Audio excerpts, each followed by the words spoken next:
Alright, what's going on everybody? So today was the season premiere for Idaten Deities, the new show from Studio Mappa. I wasn't expecting us to get 2 episodes, that was definitely a nice surprise. With these 2 episodes, they covered Volume 1 and the first chapter of Volume 2. I don't believe they covered the second chapter of Volume 2, I believe it's just the first chapter. Since I've already done a review for the first volume of the manga, I wanted to go ahead and kind of take some time to talk about these first 2 episodes and how well Studio Mappa is adapting the material. For the most part, I like what they've done so far, but there is one thing that I kind of had an issue with that I'll talk about later. They changed or even removed some dialogue compared to the manga translation. The dialogue is a lot better here. There were only a couple of lines where I felt like the manga translation was better, but as I said in my manga review, that translation that I read, it wasn't very good. One of my concerns going into this was whether Studio Mappa would deliver in terms of the animation and just overall presentation. We all know what Studio Mappa is capable of, but sometimes they don't hit the mark. Happy to say that they nailed it in terms of the animation. The animation is slick. It has a unique visual style. Like, just in general, everything is just so colorful. And the characters have these like purple outlines around them. It's just a really cool looking show, and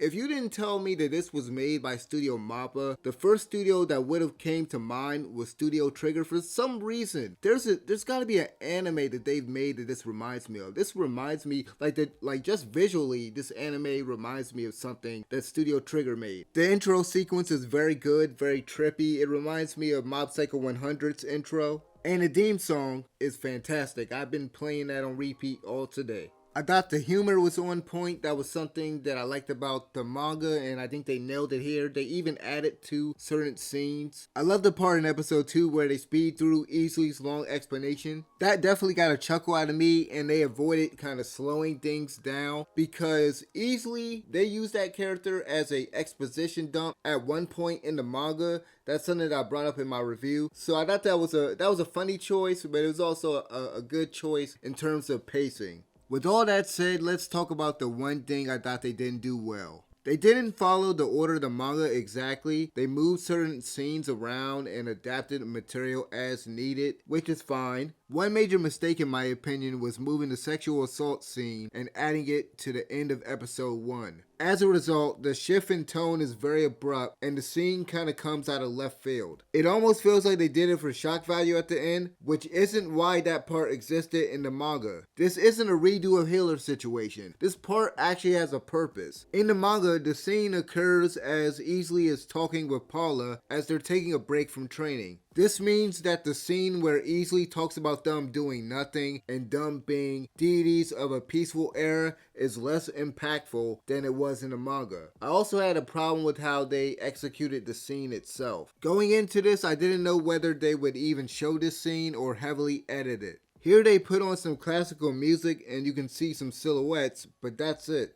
I'm not saying they necessarily had to show the whole thing, but dang, I think it could have been handled better than that. At the very least, we didn't need the music. Other than their choices with that scene though, I enjoyed these 2 episodes a lot. I already like the main cast of characters and I'm looking forward to the Ren beatdown compilations I'm sure will pop up on this platform in the next few weeks. They introduced a lot of characters at the end of episode 2. The villains seem interesting and I like the idea that the demons were around the whole time, taking over land after land with their powerful military force. If I'm remembering correctly, I believe they excluded a line from Hayato in the beginning when he tells Ren she should be paying more attention to the humans. Turns out he was right.